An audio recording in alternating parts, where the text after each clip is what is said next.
Bonjour à tous, bienvenue dans Bonjour chez vous. Aujourd'hui, nous vous encourageons, redonne vie à ton couple. On va parler à tous les couples qui sont en détresse, en difficulté, mais aussi à tous les couples qui vont très bien.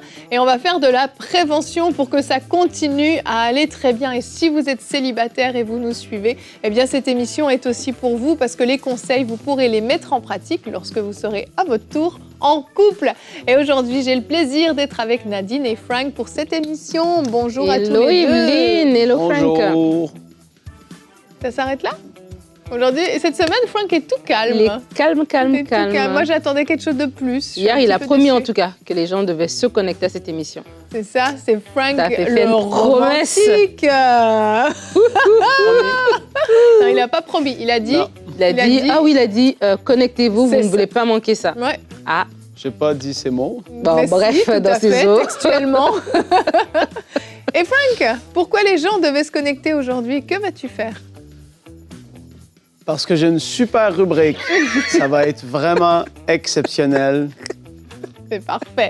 Frank fera une rubrique couple et relations. N'attends pas qu'il soit trop tard pour démontrer ton amour. Le titre est génial. Comment t'as trouvé, Nadia, ouais. mon Écoute, introduction? j'ai aimé c'est le gestuel Ouais. qui m'a... Ouais, la gestion. Tout donné, là. T'as tout C'était donné. excellent. T'as tout C'était vendu. excellent. Donc aujourd'hui, des conseils pratico-pratiques pour le couple, un encouragement pour tous ceux d'entre vous qui regardez cette émission et vous n'avez pas vraiment envie de rire avec nous, parce que vous passez par des temps très difficiles et vous avez vraiment besoin pour le coup que le Seigneur redonne vie à votre couple. Eh bien, accordez-vous avec nous. On s'attend vraiment à ce que Dieu fasse quelque chose de surnaturel dans vos couples et on commence cette émission avec la pensée du jour.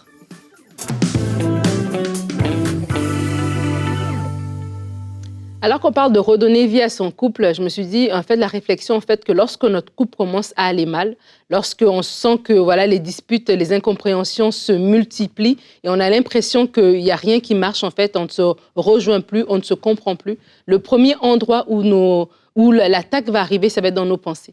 Dans nos pensées, dès qu'on accepte le fait que non, notre couple est en train de mourir, ben, le couple va mourir en fait.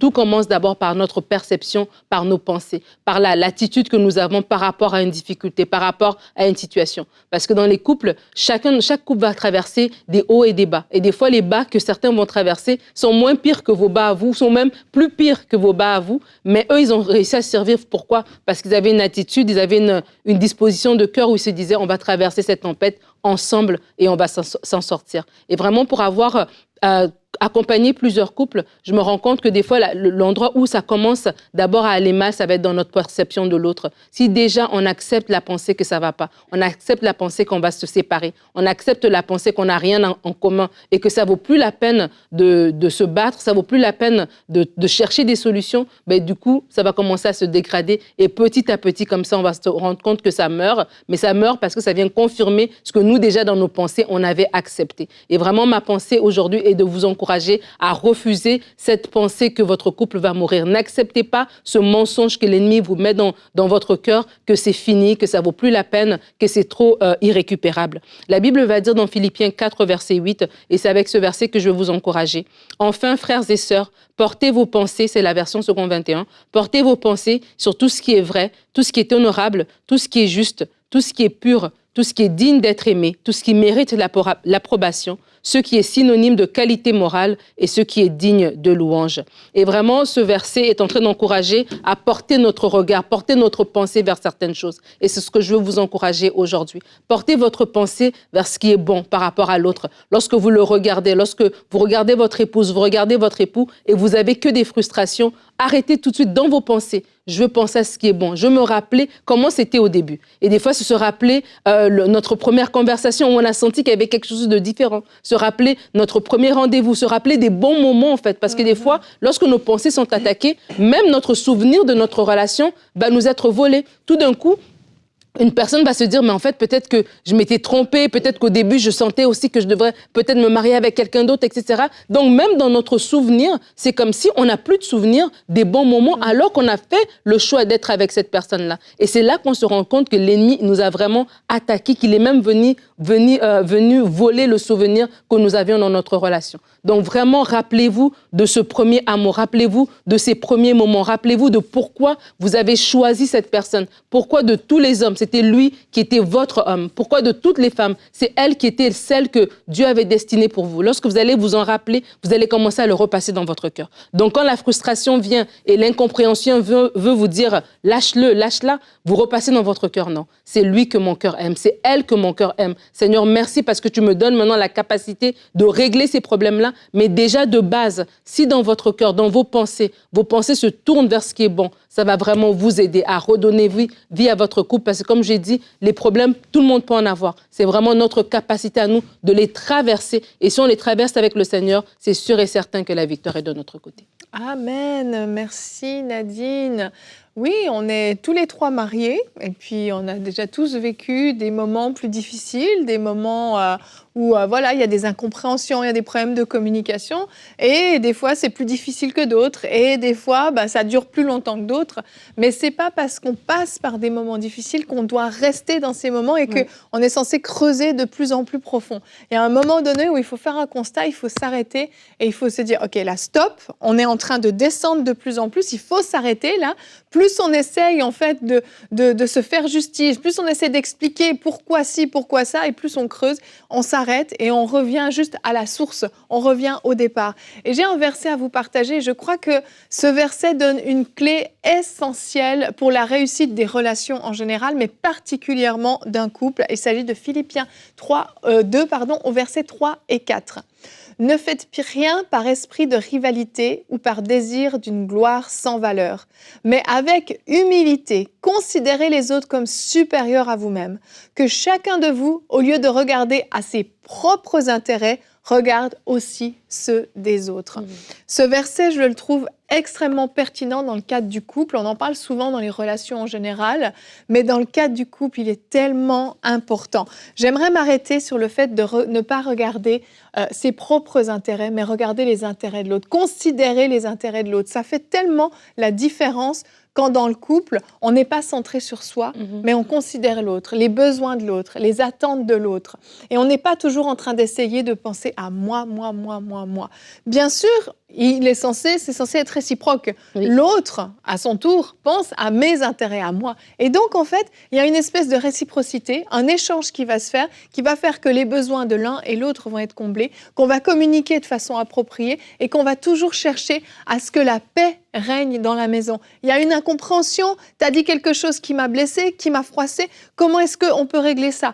Quand tu as dit ça, ça m'a fait ça. Moi, voici ce que je comprends quand tu dis ça. Qu'est-ce que tu voulais dire réellement ? Au lieu d'interpréter ce qui est dit. Et il y a tellement de choses qui peuvent se régler par une communication appropriée, une communication qui cherche l'intérêt du couple et pas son intérêt personnel, pas avoir raison à démontrer qu'on sait les choses. Et ça va faire toute la différence. Absolument. Moi, j'aime quand tu as dit de ne pas considérer ses propres intérêts, mais de considérer ceux des autres. Et je me dis, on est tous allés à l'école. Et à l'école, il y avait des matières que tu aimais moins, c'était moins accessible pour toi, mais parce que tu devais réussir ton année scolaire, tu t'appliquais à ces matières-là. Tu étudiais et tu te préparais pour pouvoir réussir tes examens. Et c'était dur. Et c'était dur, mais tu passais à travers. Oui. Et je crois que des fois aussi, dans des saisons difficiles dans notre mariage, on doit aussi prendre la décision d'étudier l'autre. Des fois, il y a beaucoup de manque de communication parce que je ne sais pas comment parle l'autre, comment est-ce que l'autre perçoit les choses. Moi, quand je parle comme ça, voici ce que j'ai voulu dire, mais l'autre, comment est-ce qu'il l'interprète ? Et prendre la décision, quand on parle de redonner vie à son couple, c'est aussi de prendre la décision, est-ce que je connais l'autre réellement ? Parce que des fois, on s'est rencontrés, on s'est aimés, mais je n'ai pas pris le temps de savoir ton caractère, ta personnalité, les phrases qui, pour toi, sont des phrases qui sont blessantes. Des mots, il y a des mots que du coup, tu le dis, ça le met dans une position, soit il va se mettre sur la défensive, ou bien il va se retirer, donc émotionnellement, il n'est plus disponible, etc. Donc, de se dire, notre mariage, l'autre, il est comme ma plus grande matière scolaire, voilà. Je vais l'étudier, je veux apprendre à le connaître, à la connaître, savoir comment il est, et ça va vraiment nous aider dans la communication, parce que des fois, il y a beaucoup de frustration, parce qu'il y a des non-dits, mais des frustrations aussi parce qu'il y a des choses qui sont mal dites, mal interprétées, etc. Et ça fait comme ça s'envenime. Et c'est là qu'on arrive que dans nos pensées, on se dit, c'est plus la peine. Mais vraiment de prendre cette décision-là. Et un autre conseil, alors qu'on parle de redonner vie à son couple, c'est vraiment, c'est terre à terre, hein, mais de ne pas faire chambre à part. Mais oui, ça, c'est vraiment un truc tellement important. Parce que lorsqu'on a la première dispute, ah ben moi je vais dormir là, moi je vais dormir là. Ça, c'est la pire chose qu'on peut faire. Je crois Tellement. que ça vient juste envenimer, ça n'arrange jamais. Non. Jamais tu t'es dit, je vais dormir au salon, puis le lendemain matin, tu te réveilles avec beaucoup d'amour. Tu vas te réveiller sûr. avec mal au dos et plus énervé encore parce que dans la nuit, le diable va venir t'aider à vraiment bien aller dans tes pensées et de pire en pire. nourris ta colère. Tu as nourri ta colère. Et vraiment, c'est des trucs des fois qu'on fait parce que dans les films, on voit les gens, ils claquent la porte, ils vont dormir ailleurs, mais ne faites jamais ça. Vous êtes un nouveau couple, vous êtes là, vous êtes mariés, vous êtes heureux, vous êtes dit, nous, ça va bien aller. Au bout de 3 mois de mariage, vous avez votre première dispute. Ne va pas dormir au salon, ne va pas dormir dans une autre pièce, dans une autre chambre, dans la chambre d'invité. Dormez dans le même lit, c'est le lit conjugal, c'est votre endroit. Vous allez dormir. Demain matin est une autre journée. Peut-être que vous n'avez pas pu tout régler aujourd'hui, mais il y a des bases aussi qu'on doit se donner pour se dire, ça va nous aider en fait. Il y a des mécaniques comme ça que je se dis, bon, nous-mêmes, quand on n'est pas content, il y a des choses qu'on ne fait pas. On ne va pas s'insulter, on ne va pas se crier dessus, on ne va pas faire chambre à part. C'est des choses de base, mais ça nous aide après pour la suite. Mais ça serait un cas extrême.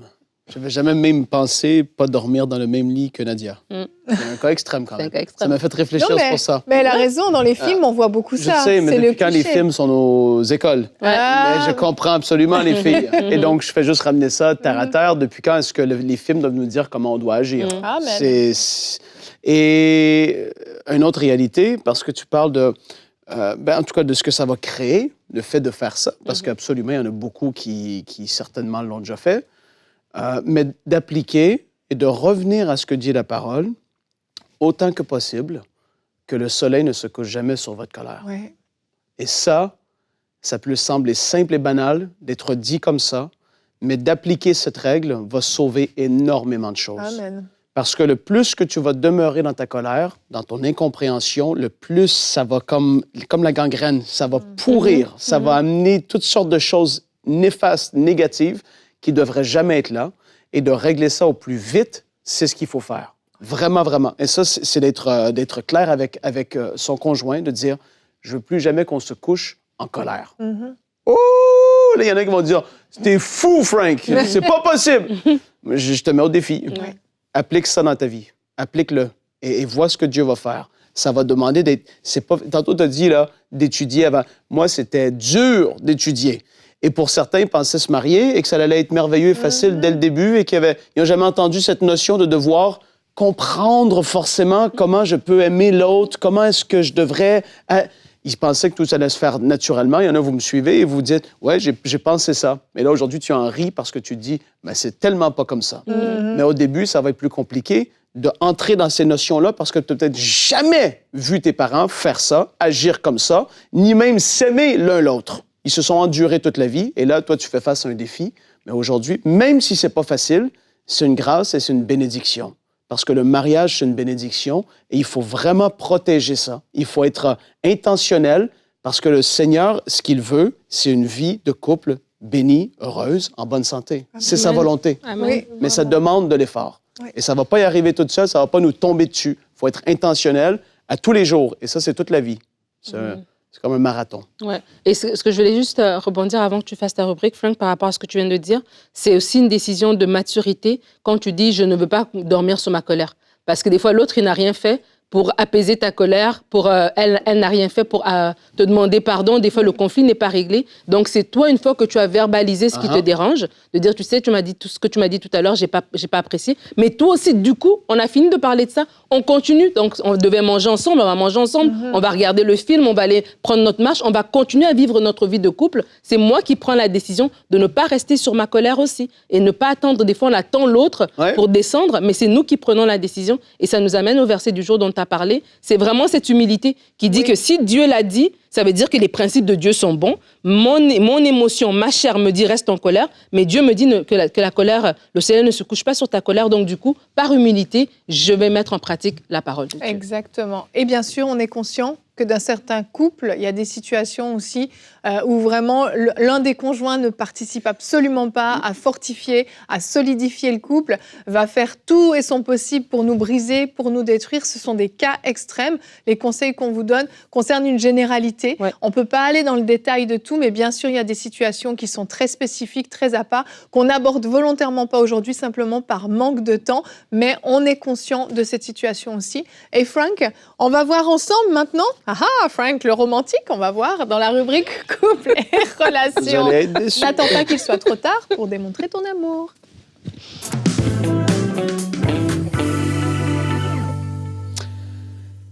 Ah ouais, il n'y aura aucun romantisme. Oh, attends, finis ta rubrique, on en parle OK. après. Est-ce qu'on sait que t'es un peu romantique quand même, hein? Le peu de pasteur qu'il y a en moi va tout sortir. Ça va sortir. Non. Mais je dis ça en rien parce que je suis pas un pasteur, je suis un évangéliste. Alléluia. Alléluia. Mais on va donner des conseils aujourd'hui, blague à part, par rapport au couple et au fait de s'aimer mieux et davantage. C'est quelque chose d'important. Oui. Écoutez un peu ces statistiques, parce que j'aime les statistiques dans Bonjour chez vous. Le taux de divorce continue d'augmenter dans tous les pays pour lesquels l'Organisation mondiale de la santé compile des statistiques. Écoutez, on fait juste un historique rapidement, hein, parce que les chrétiens ne sont pas par là-dedans, mais ça amène une conscientisation par rapport à où est-ce qu'on est rendu. D'une moyenne de 5 de divorces en 1890, ce taux est passé à 18 en 1920, à 30 en 1950. Pour les couples mariés durant les années 70, il y en a qui nous suivent, qui se sont mariés dans les années 70, la probabilité de divorce s'élève à près de 50 et ceux après 1990, c'est au-delà de 67 des couples vont divorcer. Et là, regardez, 50 des couples divorcent avant les dans les 5 premières années. Oh. Ils vont se divorcer dans les 5 premières années, 50 des couples. Donc, on voit qu'il n'y a pas de persévérance. Et ce n'est pas une notion qui est là encore aujourd'hui. Je fais exprès de vous dire ça parce qu'on fait « wow ». Ouais, en effet. Et là, écoutez bien, parce que c'est de pire en pire. Le taux d'échec des couples reconstitués est de 10 à 20 supérieur les pourcentages du premier mariage. Et les divorces vont arriver encore plus rapidement que dans le premier mariage. Donc là, on voit que c'était 50 des chances de divorcer dans le premier couple, premier mariage, mais c'est 60 à 70 dans le deuxième. Et encore plus rapidement que ce qui est arrivé dans le premier. Et on voit en fait qu'il y a vraiment, et cette mentalité dans l'Église, on le sait qu'il y a un énorme pourcentage dans l'Église aujourd'hui. Il y a une banalité par rapport à ça. On n'en parle pas aujourd'hui forcément précisément. Mais pour l'instant, c'est pas très romantique. Non, je voulais dire. Et donc, c'était juste pour amener un contexte à cette rubrique, qu'on voit l'importance d'apprendre à bien aimer son épouse, son époux, dans le cadre du mariage, à être intentionnel. De là, tout ce qu'on a dit tout à l'heure, tout ce qu'on a parlé jusqu'à présent. On est parfois trop spirituel et on oublie qu'on vit sur la terre. Et que Dieu, lui, il nous a créés pour qu'on puisse aimer. Et Éphésiens 5, 25 dit « Marie, aimez vos femmes comme Christ a aimé l'Église et il s'est livré lui-même pour elle. » Et là, monsieur, si ta femme te dit « Mais toi, tu m'aimes pas comme tu devrais. » Et là, si toi, tu lui dis « Je t'aime comme Christ a aimé l'Église. » Mais elle va dire « Je le sens pas trop. » En fait, tu me le démontres pas. Même si dans ton cœur, tu aimes ta femme au point de mourir pour elle, tu dois lui démontrer et elle doit le ressentir, en fait. Parce que sinon, des mots, à un moment donné, c'est bien beau, on dit « je t'aime », mais concrètement, comment est-ce que je le sens? Et ça, c'est une toute autre affaire. Et on le sait parce qu'on le voit dans ces statistiques qui sont là, qu'il y a un sérieux problème d'épanouissement dans le couple. Et on sait aussi que de plus en plus que les années avancent, de moins en moins, j'ai dit au début, les gens sont persévérants. Et là, on doit apprendre à aimer l'autre de la façon dont on veut être aimé. On a déjà parlé, les filles, des personnalités hein, dans Bonjour chez vous. On a parlé de comment les uns et les autres, on est tous différents, on est uniques. Et on doit même apprendre à parler des fois aux uns et aux autres selon comment la personne est dans sa personnalité. Et Evelyne et Nadine le savent. Ils viennent pas me parler n'importe comment, n'importe quand. C'est une blague. C'est une blague que je fais. Tout un rituel avant d'entrer dans le bureau de Frank. Non, surtout pas. On le regarde dans les yeux directement. Si on m'arrive dans le cadre du travail avec une liste de 25 tâches à accomplir, là, c'est lourd. Et il faut apprendre à dire « Frank, on va avoir du fun avant de faire beaucoup de travail. » Et on lui donne un point après l'autre. Et après, oui, c'est ça. Et je peux être avec un café, ça rend la chose fun. Et donc, il y a une façon que je sente le truc, que ce soit agréable dans le travail. Et là, je parle du couple après. Il faut apprendre à s'aimer. Et là, je ramène les bons vieux langages de l'amour ici sur la table dans cette émission. Parce qu'il n'y a pas, je vais le dire comme ça, il n'y a pas 10 000 façons d'aimer notre époux ou épouse. C'est-à-dire que dans ces 5 catégories de langage d'amour, on va trouver toutes sortes de sous-catégories, si on peut le dire comme ça. Le premier des langages, c'est les cadeaux. Après, toi, tu dois apprendre à savoir comment, monsieur, ta femme veut être aimée. Parce que peut-être que toi, tu vas y acheter des cadeaux à tous les semaines, mais ça lui fait absolument rien. Parce que c'est pas son langage. Et tu vas vite le comprendre, parce que tu vas dire « Mais je t'achète des cadeaux qui valent cher à tous les semaines. » « Mais j'en veux pas de tes cadeaux. Ce que je veux, c'est du temps de qualité. » Et toi, tu dis « Mais c'est du temps de qualité parce que ça te parle tellement pas. » Mais pour elle, c'est ça qui lui parle. Et tu dois apprendre à savoir qu'est-ce qui va lui parler à elle. Parce que tant que tu saisiras pas, tu vas pas saisir cette réalité, tu vas comme frapper toujours à gauche. Tu vas vouloir faire un coup de circuit, tu vas vouloir faire le gros « wow ». Mais tu vas te dire, mais j'ai l'impression de toujours rater, d'être à côté de la cible et ça marche pas. Tu vas essayer, mais ça produira peu de fruits parce que tu ne parles pas son langage. Et ça, c'est important de le comprendre. Tu dois, même s'il le faut, après cette rubrique, prendre les 5 langages et en discuter ensemble. Peut-être que vous avez entendu parler des langages il y a 3, 4, 6, 8 ans déjà, mais qu'ils n'ont pas été appliqués et tu les as oubliés. Et parfois, il y a des choses qui peuvent sembler simples comme ça, qui changent une dynamique de couple d'une façon extraordinaire. Après, ça va, une fois que tu parles le langage de l'autre, ça va découler dans tous les autres aspects de la vie. La vie avec les enfants, wow, on va la vivre avec un sourire beaucoup plus. La vie romantique va être tellement plus intense et passionnée parce qu'on parle le langage de l'autre. L'autre se sent aimé, se sent valorisé, se sent, wow, il fait un effort pour, et elle, oh, hallelujah, elle va t'aimer d'une façon extraordinaire aussi. Et donc, il va y avoir, vous voyez ce que je veux dire? Et là, il y a des messieurs qui disent, mais vite, dis-moi les langages de l'amour, parce que je veux me faire aimer comme ça. Et donc, il y en a pour qui ça va être les cadeaux. Nadine, est-ce que toi, ça te parle, le langage d'amour des cadeaux? Non, les cadeaux, c'est pas mon langage Evelyne? d'amour. Voilà, et vous voyez à quel point, les gars, les cadeaux, souvent, c'est nul, en fait. Et on se prend la tête à savoir quoi y acheter.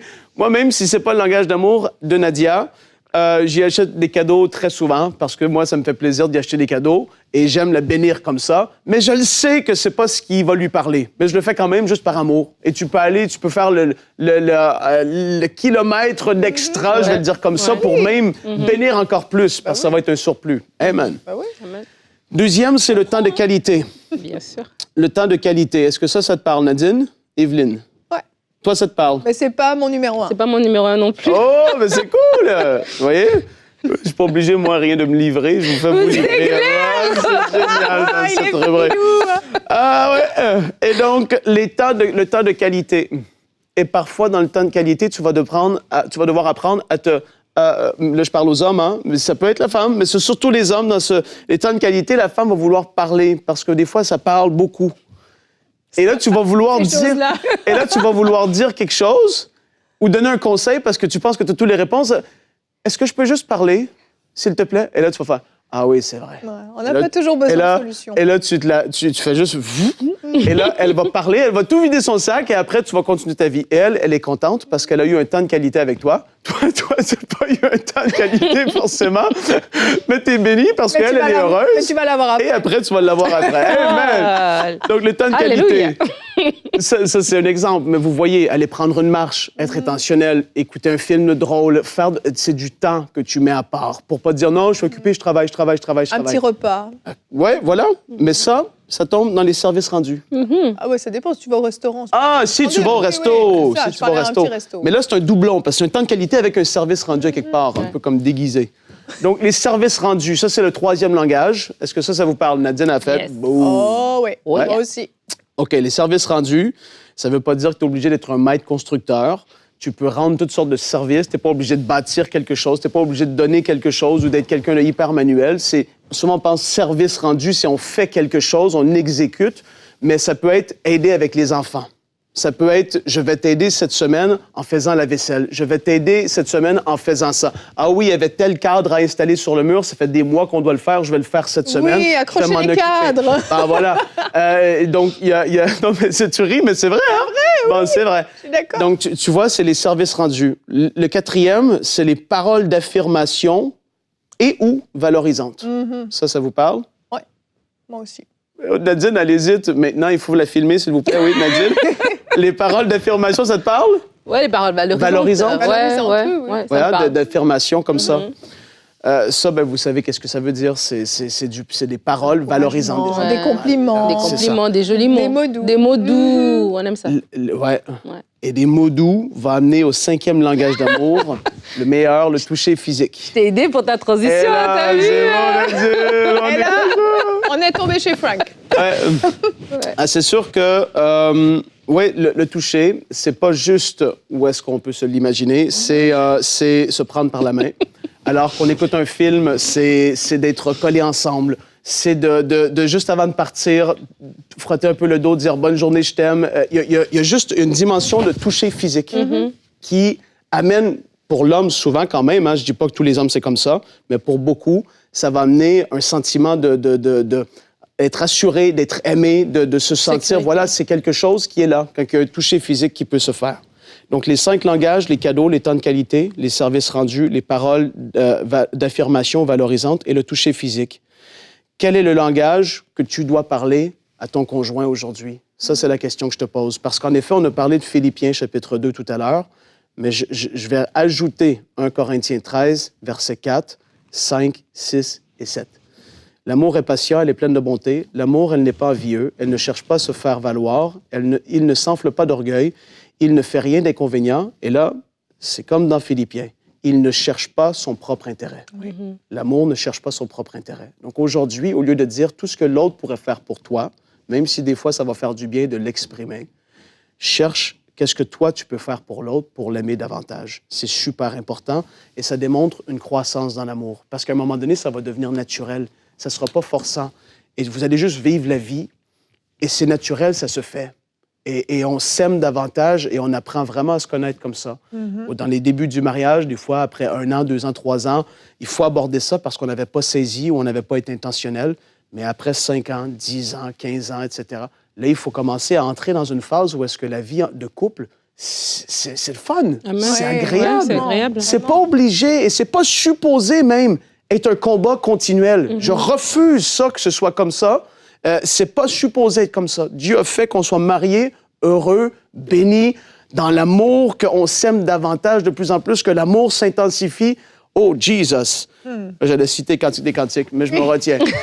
et donc, voilà un peu ce que j'avais à partager aujourd'hui, les filles, pour cette petite rubrique pastorale, très pastorale. Très pastorale, mais c'est très bien, c'est très, très bien. Merci, Frank. Oui, les langages de l'amour, apprenez à les connaître. Nous, ça fait 15 ans de mariage ce mois-ci, Michael et moi. Wow. Et je peux vous dire que quand je regarde en arrière, je me dis, on en a fait du chemin. Et je ne me connaissais pas et je ne le connaissais pas au moment où on s'est mariés. Aujourd'hui, je peux vraiment le dire. On a appris à se connaître personnellement l'un et l'autre. Et ça fait vraiment toute la différence. N'ayez pas peur des fois de repartir à zéro. N'ayez pas peur de communiquer sur les choses que vous aimez. Demandez, posez des questions. N'ayez pas peur de dire, mais est-ce que ça te fait plaisir quand je fais de s'humilier. Ça? Vraiment. Même s'il le faut, Absolument. Et il y a vraiment moyen, d'être heureux dans votre couple. Amen. Amen, amen. Amen. Alors, demain, on se retrouve. Comment se relever après un divorce? Boum, grosse chute. Bien oui, vous l'avez entendu, les statistiques de Frank. Le divorce, malheureusement, fait aussi partie de la vie des chrétiens, bien malheureusement. Et demain, on va voir comment se relever, parce qu'on en sort souvent très, très meurtri. Et Nadine fera la rubrique Couple et relations. Comment se reconstruire après un divorce? Alors, à demain. Merci d'avoir été avec nous. Et bonjour chez vous. Je vous l'entends skipper leur...